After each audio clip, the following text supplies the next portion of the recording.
Okay, so this is the last session for this course of joining technologies for metals, and this is live session 12, right? So, what we will discuss today? Yes, sir. Yeah, so we will discuss, we will discuss, initially, we will discuss a little bit on chromium monel steel, which we introduced in our earlier lectures, but fine. So, we'll have very brief introduction of chromium monel steel. Then we will be discussing on something called pre-coated steel. Okay, so this is pre-coated steel. Now, in pre-coated steel, we will be discussing two different kinds of pre-coating. One will be aluminized, so that is aluminum coated steel, and the next will be zinc coated. So, what is it called? Zinc coated steel. This is called galvanized. Okay, so this is called galvanized steel,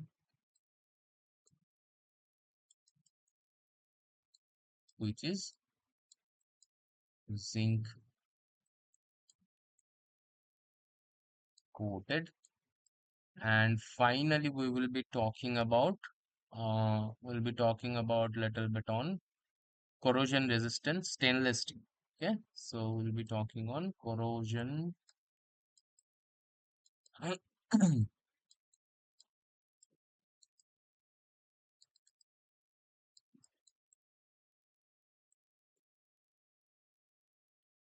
resistant SS. Okay, so to start with, to start with this chromium monel steel, um, this kind of steel is a class of alloy steel which is known for its high strength, toughness, and primarily this is known due to its excellent resistance to wear and corrosion. So if you think of chromium monel, so you'll have strength, toughness, which are the basic properties of any kind of structure. Strength and toughness is good enough for chromium monel. The primary characteristics of chromium monel through which you can identify is this is excellent resistant to wear and corrosion. So excellent resistance to wear and corrosion, right? Now, these kind of steels are mainly used in industries which require your material to withstand harsh conditions. Like it can be petrochemical, it can be uh, power generation industries, it can be aerospace applications. Wherever there will be this corrosion environment or wear behavior, they use these kind of steels. Okay? Now, in terms of compositions, as the name suggests, you have chromium and molybdenum with some ranges. So, what are those ranges? We'll have chromium in chromium monel steel. Chromium typically ranges from 0.5% to 0.9%. Okay. So, what kind of property they include? Chromium in your steel. What kind of physical properties? Why do you need to add chromium or molybdenum? So if you add chromium, uh, they mainly increase hardness, tensile strength, and resistance to oxidation and corrosion. Hardness,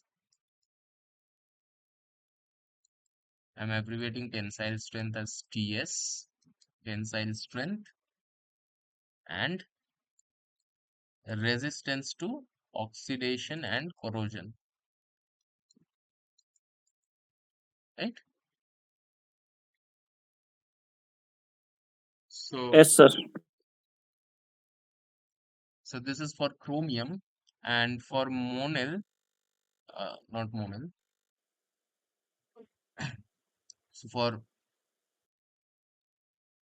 molybdenum, this ranges from 0.2%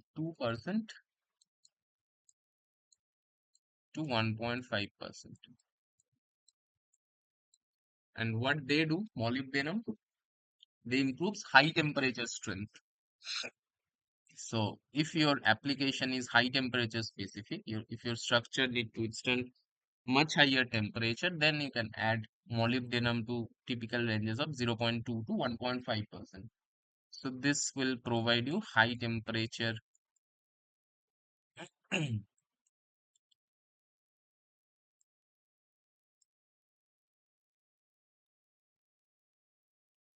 high temperature strength, toughness, and another part is resistance to creep. So creep resistance also can be improved by adding um, molybdenum creep resistance.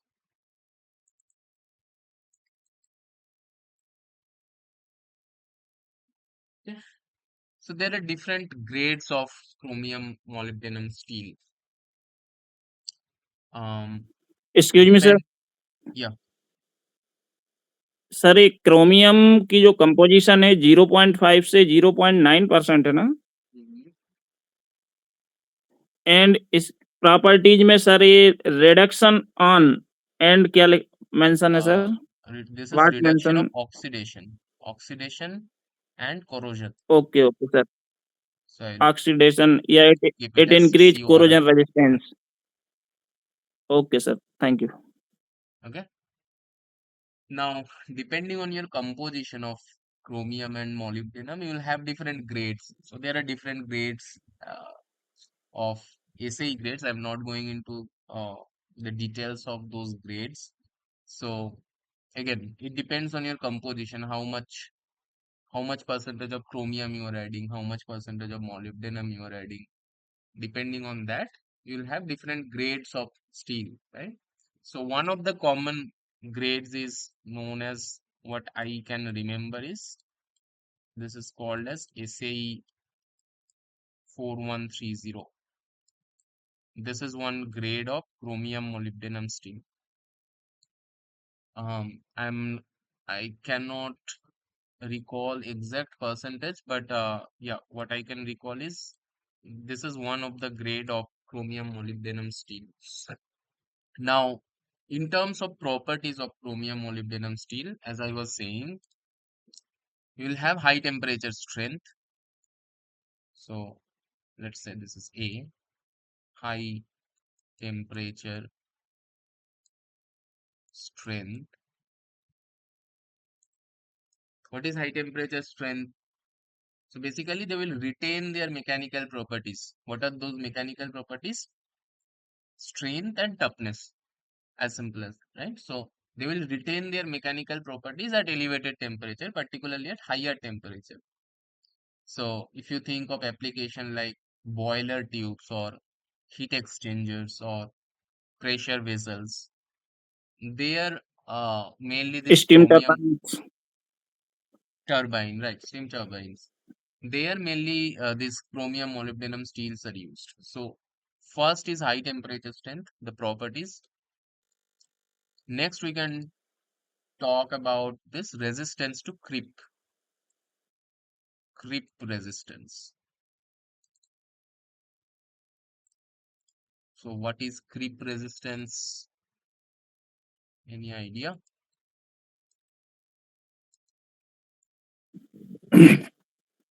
Creep So resistance में जैसे some part used at high temperature at constant stress, it can be represent slow progressive deformation. right. So this is a slow progress in deformation. It will resist your deformation under long-term exposure to high temperature and stress, right? So correct. You're correct. So that is a long exposure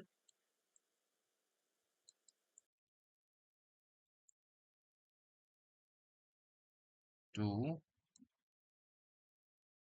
high temperature and stress, there will be slow deformation.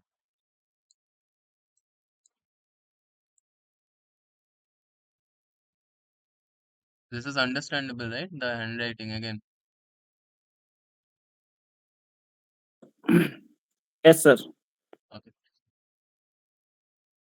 Next, next is corrosion resistance.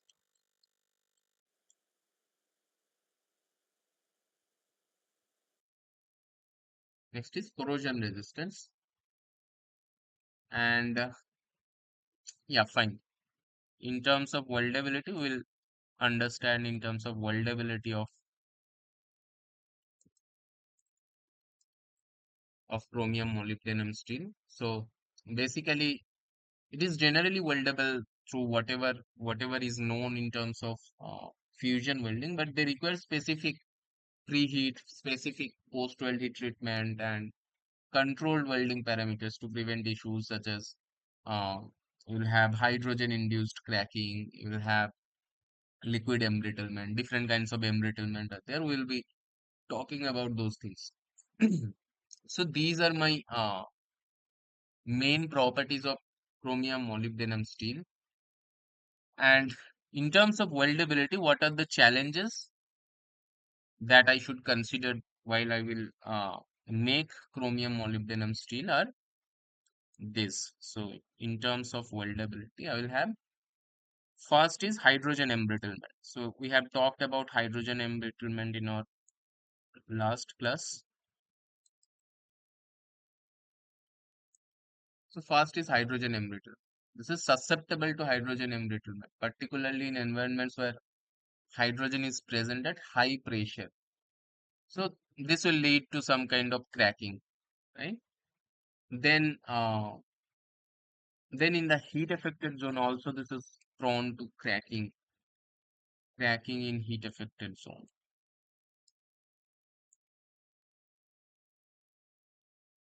cracking in heat affected zone due to high hardness and brittleness.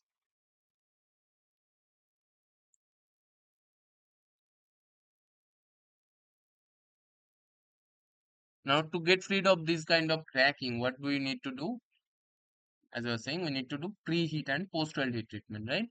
So this is integrated part, this preheating and post-weld heat treatment for this kind of structure, preheat and I'm abbreviating as PWHT, post-weld heat treatment, right? So what this post-weld heat treatment will do? Mhm.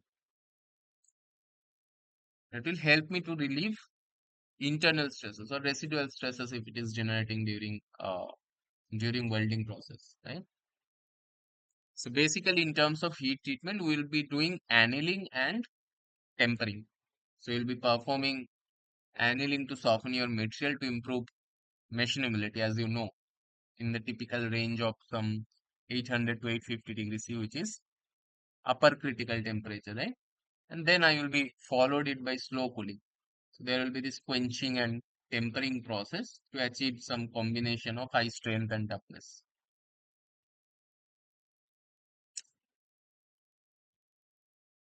Any question? No, sir. Okay, so I will remove a little bit of this.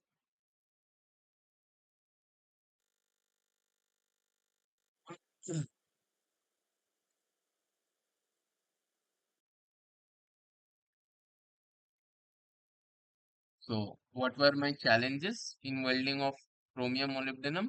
I had hydrogen induced cracking, then I had heat affected zone cracking, then I had residual stress.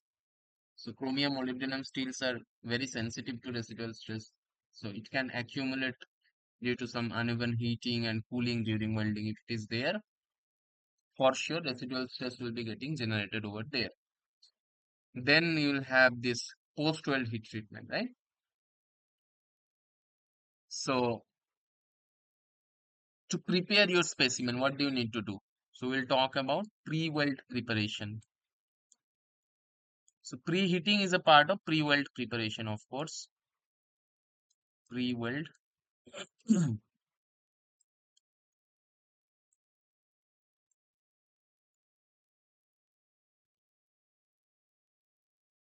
Pre-weld preparation. So in pre-weld preparation, first we'll do preheating. So preheating, as I was saying, this is essential for welding of chromium molybdenum steel to reduce your hydrogen-induced cracking, residual stress, heat-affected zone cracking, all those parts. Heat-affected zone cracking. Hmm. RS is residual stress, right? And also preheating will help you to reduce what if thermal gradient is there during welding process. Preheating will help you to reduce the thermal gradient, right?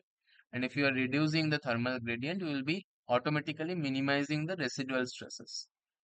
And if you minimize the residual stresses, it will allow hydrogen to escape from the weld area. So in that aspect, preheating is necessary for uh, this kind of chromium molybdenum steel weld. Next is we need to clean the joint area. Clean joint area. Why do you need to clean a joint area? So if there is any contamination or oil, moisture, these kind of things are there in your joint, that should be removed, right? That can introduce hydrogen into your weld, and that can lead to also cracking. So joint area Yes, cleaning sir. is important aspect in your pre-weld preparation. Next is selection of filler material.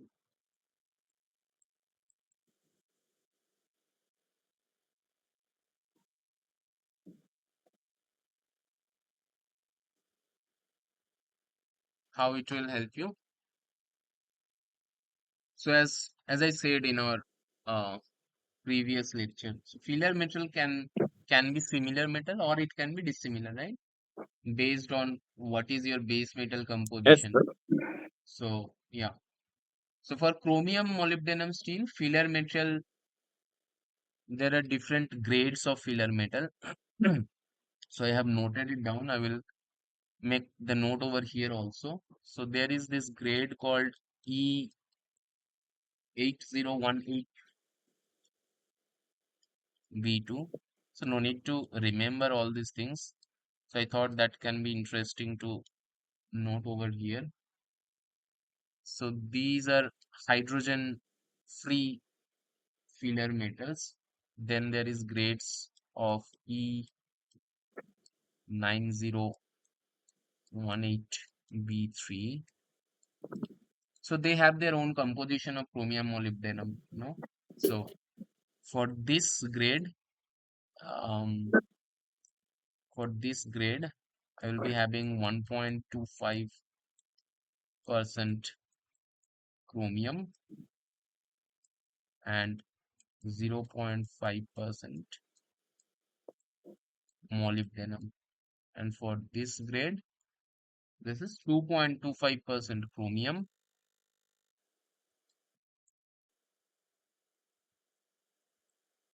and 1% molybdenum.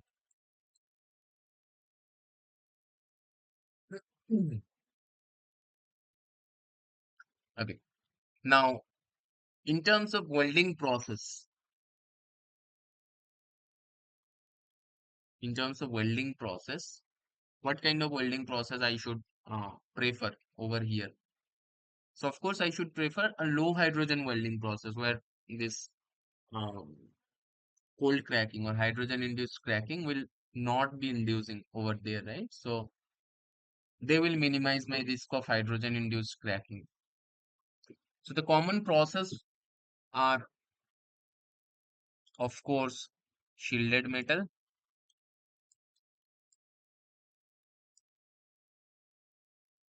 This is one. TIG is one, and MIG is one. So these three can be used for welding of chromium molybdenum steels. Now, in shielded metal arc welding, we have to ensure that low hydrogen electrodes are used, and we need to keep them dry, right, to prevent hydrogen pickup. Then you have to, this is one aspect, low hydrogen welding process. Then there is heat input control. What do I mean through heat input control? So I need to control my heat input to avoid overheating. If you are doing overheating, that can lead to your grain growth and that can reduce toughness in your heat affected zone. So low to moderate heat input is typically preferred for these kind of steels to prevent excessive hardening of weld metal. And as I was saying, for heat affected zone cracking, that should not happen, right? So to avoid heat affected zone cracking, we need low to moderate heat input.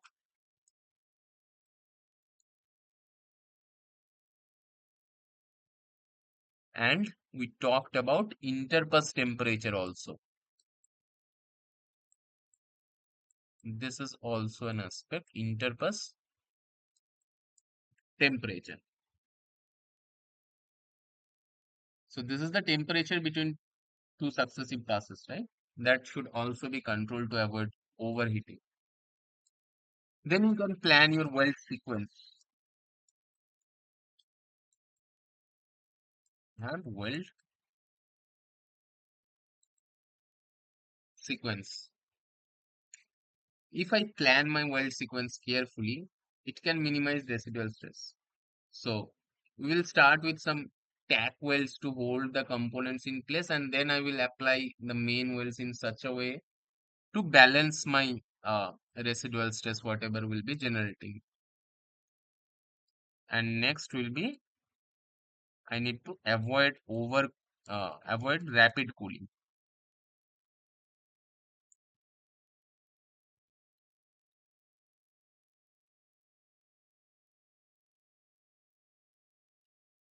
Why? What rapid cooling will do? So rapid cooling will result in your excessive hardness and it will increase the risk of cracking. No. So the cooling should, Martensite yeah, martensite formation will formation. be there. So mm, that's why cooling should be done gradually to reduce the possibility of some kind of thermal shock or if hardening is happening in your heat affected zone. Right? Okay. Now,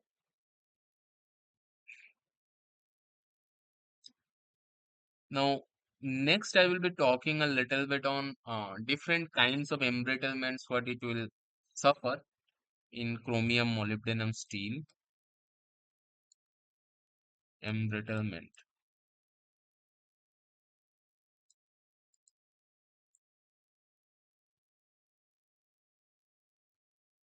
So what are different kinds of embrittlements? One is hydrogen embrittlement, whatever I was talking about, this hydrogen induced cracking. Then you have something called temper embrittlement. Next, creep embrittlement. Next, liquid metal embrittlement, LME, liquid metal embrittlement. So these are few of the embrittlements which this chromium molybdenum structures can experience. So as the name suggests, for hydrogen embrittlement, basically hydrogen atoms will diffuse into your steel structure, making the material more brittle and prone to cracking. Right? Now, these type of embrittlement can occur both at room temperature and elevated temperature. And what is the reason for hydrogen embrittlement? Hydrogen can be introduced into your material from moisture, oil, contaminants, uh, any kind of thing of such any kind of such things.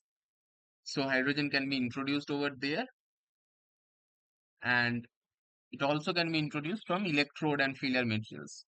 So these things we are talking right now, right? Then you have this high pressure hydrogen environment. So from there also hydrogen can be induced or it can be absorbed during welding. Now hydrogen induced cracks can be delayed. So there is something called delayed cracking. I will mention over here only. For hydrogen induced cracking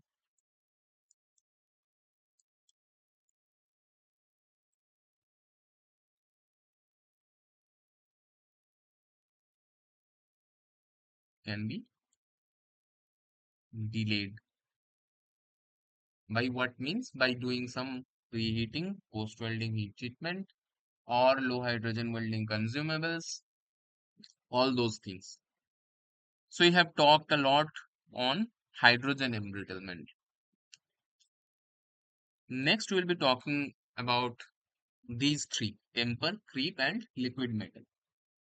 So we'll be very briefly touch all those embrittlement in terms of definition. What are the reasons for this kind of embrittlement and what can be the effects of those embrittlements? So temper embrittlement is a phenomena uh, that occurs when this steel structure, chromium molybdenum steel structure, is exposed to certain temperature range during post-weld heat treatment. Okay, so temper embrittlement occurs during post-weld heat treatment.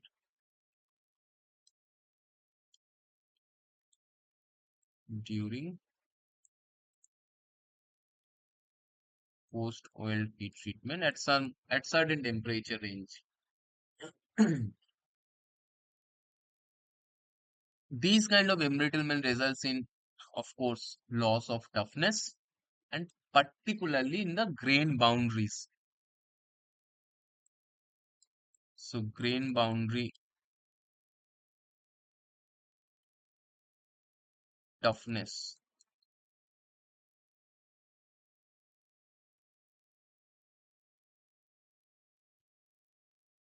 gets lost. What are the reasons? It can be due to long-term exposure to your temperature range. So you can temper it to certain temperature of let's say 300 to 400 degree or 300 or 400 to 500 degree. You're tempering. So if you are tempering it at that temperature for a long period of time, the chromium molybdenum steels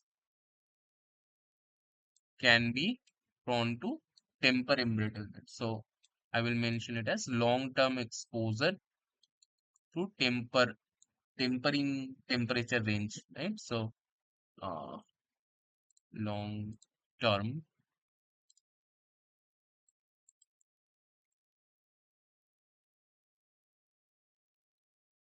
exposure. One is this,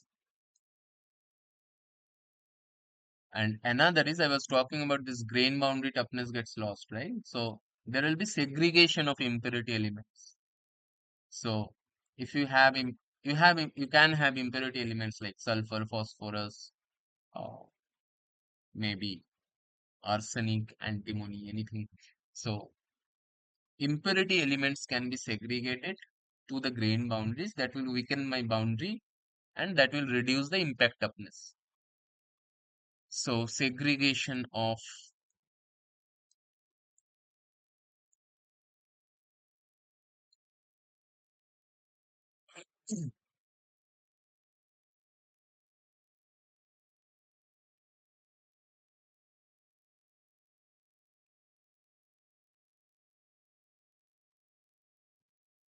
segregation of impurity elements.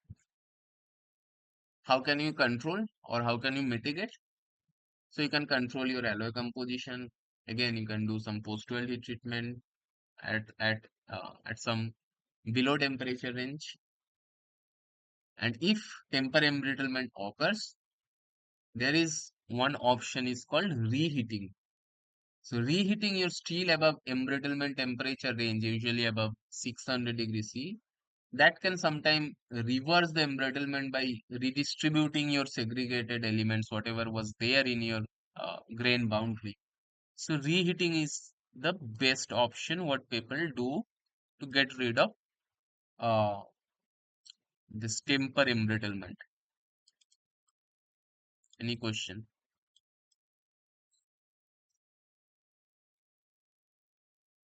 No, sir. Okay. So as the name suggests, creep embrittlement also, again, long-term exposure to high temperature. That will lead to your slow deformation or mechanical stress over there. So over time, your microstructure will be getting degraded. There will be void formation, there will be micro crack formation, particularly at grain boundaries because of long-term exposure to your higher temperature, right? And finally, I'm not uh, making that note from the name, as you can understand, this uh, this creep embrittlement. And finally, for this liquid metal embrittlement, what is liquid metal embrittlement? So, as the name suggests, if your steel structure it comes into contact with some low melting point metals. So, what are some low melting point metals? Very low melting point metals. You can have zinc, you can have tin. So, this can happen during the process. I will come to that, this galvanizing process. This can happen during the process, galvanizing process, or when liquid metals are introduced during fabrication, right? So when chromium molybdenum steel comes into contact with liquid metals at elevated temperature, this liquid metal can penetrate along the grain boundaries.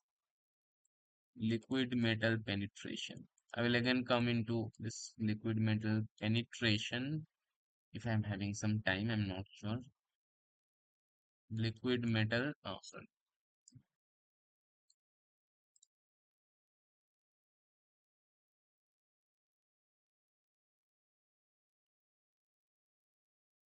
Liquid metal penetration along the grain boundaries.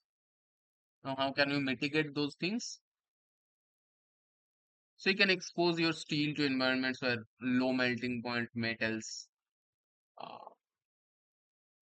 I mean, you can avoid to expose your steel structure uh, to be in contact to your low melting point metals. Now, if galvanizing is necessary, so there should be some special care to avoid prolonged exposure, right? Okay, so yeah, we have talked a lot on this chromium molybdenum. I'm just thinking of if I'm skipping anything. So we have one question from chromium molybdenum. So this is a very common sense question. So just tell me what should be the correct option.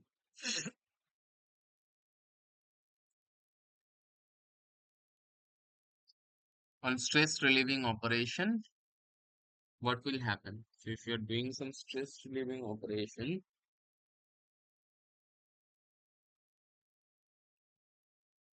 stress relief means you're reducing the hardness or strength, right?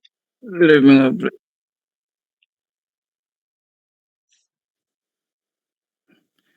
on stress relieving operation. 2.5 chromium, 1 molybdenum element strength.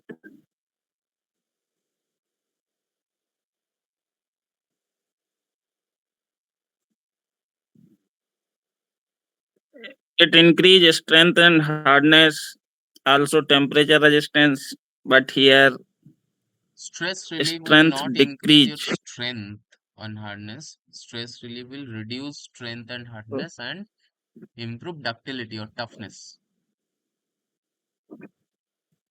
Okay. Strand decrease marginally, significantly. B is correct option over here. And So strength will oops. decrease marginally and ductility improves significantly if you're doing stress relieving operation. Okay. Yes, sir. Okay. Let us talk about uh, this coated steel, pre-coated steels. So first we had this aluminum coated steel. Aluminum coated steel.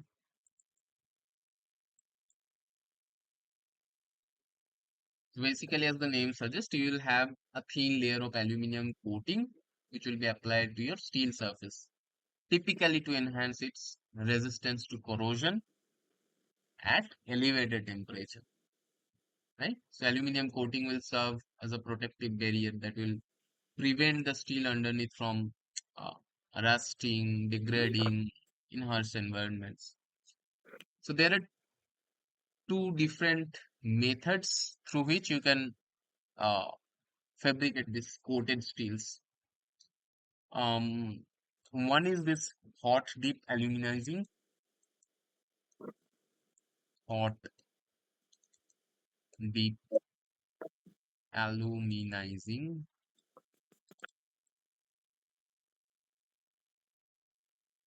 What the other?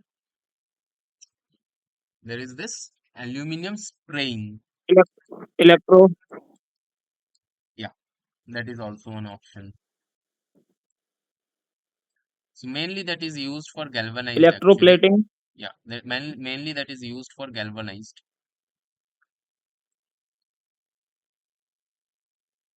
I'll come into that. For aluminum coating, okay, electroplating is also another option, particularly for galvanized. Okay. Yes, sir.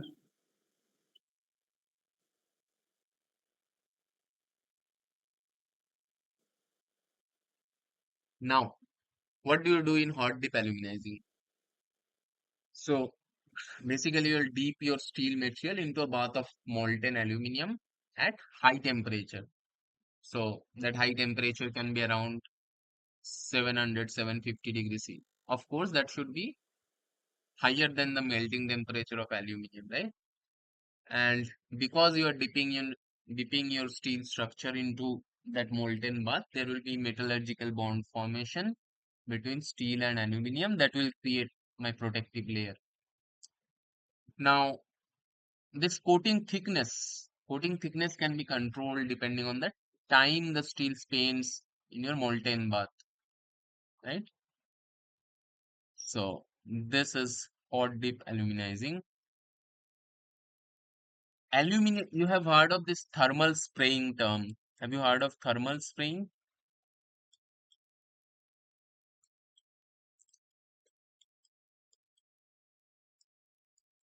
So aluminum spraying is same as thermal spraying, where aluminum will be heated and atomized into some tiny particles and that will be sprayed onto the steel surface. So heating and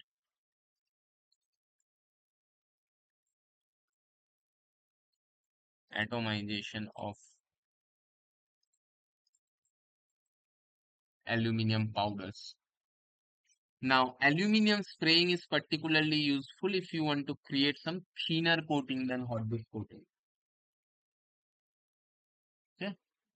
Often used when you want to have some uniformity in your coating thickness, when you want to have some precision in your coating thickness.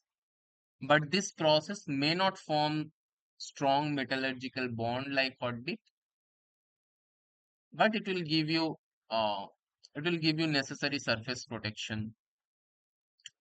Now, in comparison to other coated steels, so you have this uh, galvanized steel, right? Where we'll have zinc coating, which I will come later part. So Zinc coating provides you excellent protection against corrosion, of course. Now, if the coating is scratched or damaged, the zinc will corrode preferentially to protect the steel underneath. So they are better for environments with moderate corrosion. But for aluminium coating, this is best for long-term resistance to both oxidation and corrosion, but it will lack the sacrificial protection of zinc. So aluminium coating is for long-term protection.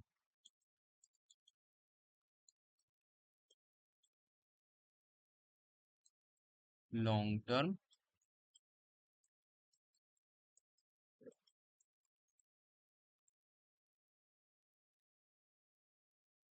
protection. Okay. Now, in terms of corrosion resistance, how aluminium will help you in terms of corrosion resistance and also heat resistance. So aluminium coating will help you in corrosion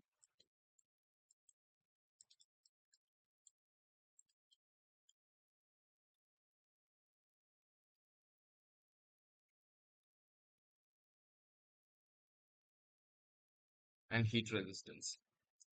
So aluminum coating will react with oxygen in air to form some oxide layer. What is that oxide called? If aluminum reacts with oxygen, it will form aluminum oxide, right? That will act as a barrier against corrosion. So it will form aluminum oxide, Al2O3. Now, if you have environments with sulfur or chloride exposure, like like in marine environments, you will have sulfur, chloride, those kind of elements, right? Aluminum oxide layer that will continue to protect the steel underneath. That will offer you long-term durability compared to your uh, zinc-coated galvanized steel. In terms of heat resistance, aluminum-coated steel can withstand temperature up to 650 without degrading its property. So aluminum coated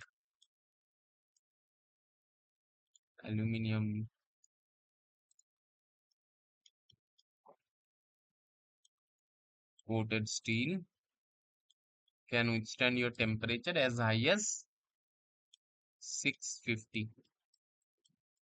So it should not melt, of course, but it can withstand that much of temperature because you are forming Al2O3. This is a ceramic, right? The melting temperature of this will be much higher than what aluminum is having. So, yeah, so that is there. Now, in terms of weldability of aluminum coated steel, there are a few challenges. I will note those down. Weldability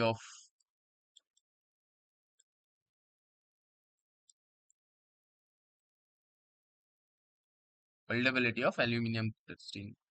What are those? The first and foremost is aluminum melting point.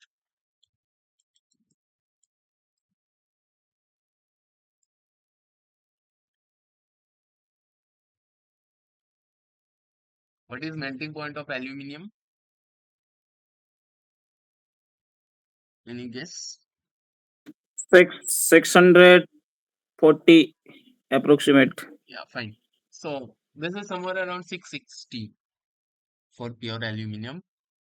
So which is much lower than that of steel, right? What is melting temperature of steel? So from your iron carbon phase diagram, if I am correct, it will be something around 1500. 1539 degree pure iron. 1539. Okay. So aluminum melting temperature is very much lower than that of steel, right? So this means that during welding, aluminum coating can melt much earlier than the steel metal. that can lead to issues like contamination of weld pool. So aluminum melting point is one issue.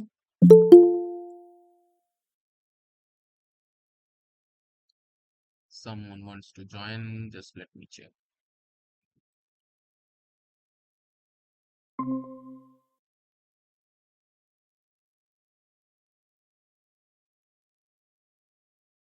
So what I was talking about, this challenges in aluminum coated steel. So one was this aluminum melting point.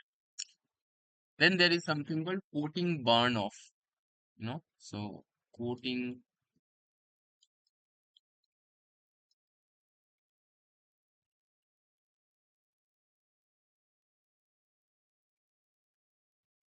what is it? Coating burn off.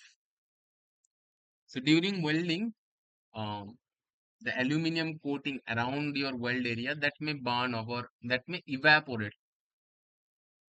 What is that is true mostly for galvanized steel. For aluminum coating also it may evaporate if your temperature is so high that it can get into that point, that will leave the underlying steel exposed and susceptible to oxidation or rust in those spots, right? That is coating burn off due to evaporation.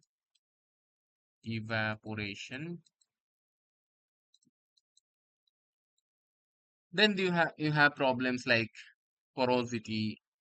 Those I'm not noting it down over here. So you can have porosity, you can have some inclusion in weld defects. You have those difference in thermal conductivity, right? Aluminum has higher thermal conductivity compared to steel.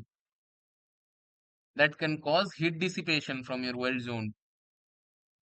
So your temperature distribution can be uneven over there. So that can affect your welding process, leading to some inconsistent penetration or poor fusion, right? So that is there. Then in terms of welding techniques, uh, one thing I want to mention over here, people do this thing is something called edge preparation.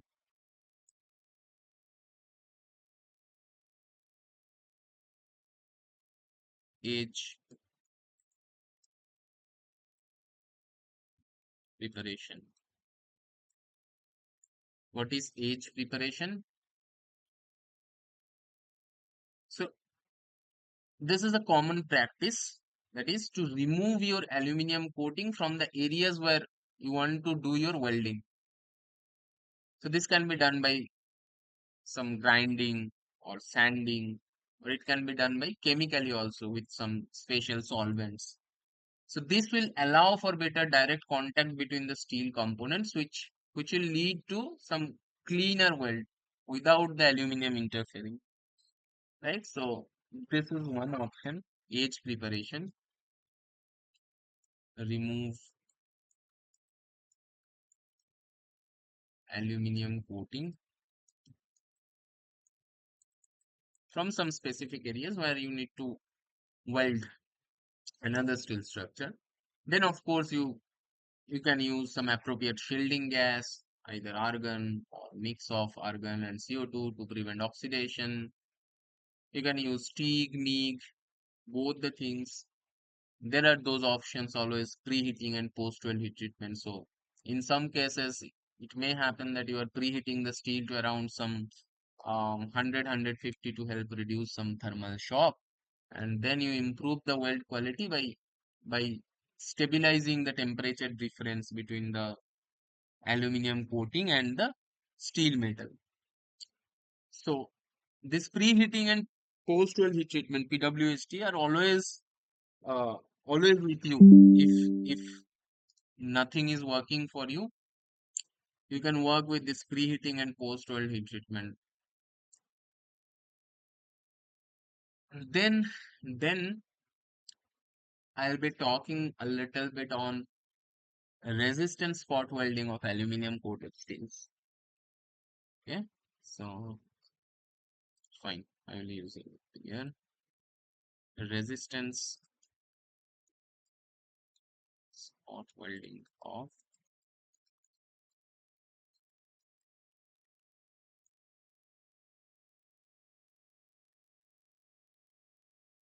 aluminum coated steel.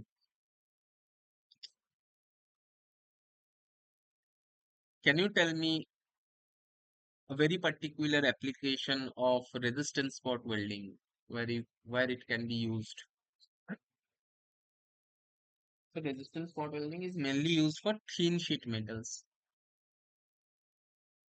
So this is generally or very prominently used in automotive manufacturing, right? So it will involve applying pressure, passing some electrical current through electrodes, which will be positioned on either side of the materials being welded, right? You know about resistance spot welding. Now, what are the challenges in resistance spot welding of aluminum coated steels? Any guess?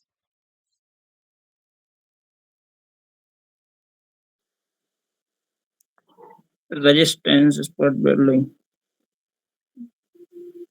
So one is this low melting point of aluminum than the steel that is there. What is the primary challenge?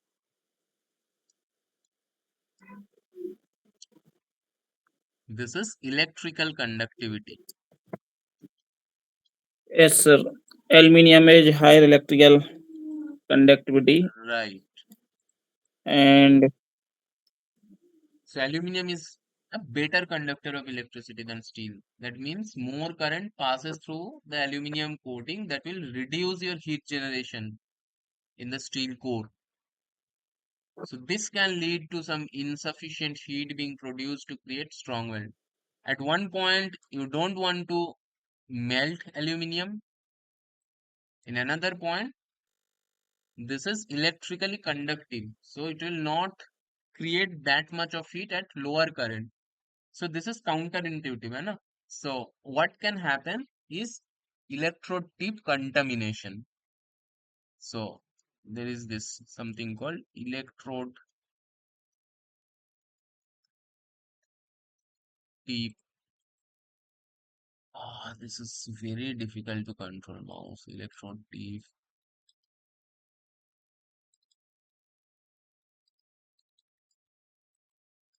Electrode tip contamination. What is electrode tip contamination? So if anyhow, if somehow you are melting the aluminum coating, the molten aluminum can stick to copper electrodes. So electrodes are mainly for resistance spot welding, they are mainly made of copper zirconium. Okay, just remember that copper zirconium alloy. Zirconium is induced to have some hardness in your electrode. So this is copper zirconium alloy. What will happen? Aluminum will stick to your copper alloy electrode that will be used in resistance welding. So that will contaminate the electrode tip. That will reduce the efficiency and make your weld quality inconsistent. So what you need to do, you have to regularly maintain your electrode tip. So there is this cleaning, dressing, reshaping, all those things need to be done. Filing of those electrodes, all those things need to be done.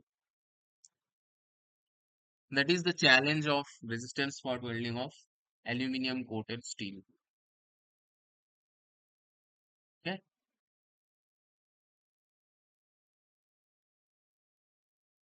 So yes, what are sir. the any question till now?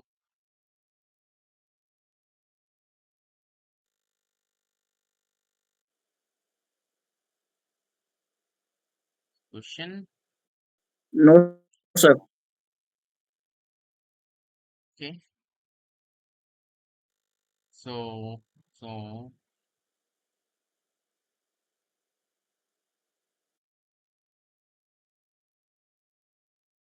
if we have no question, then we'll move to next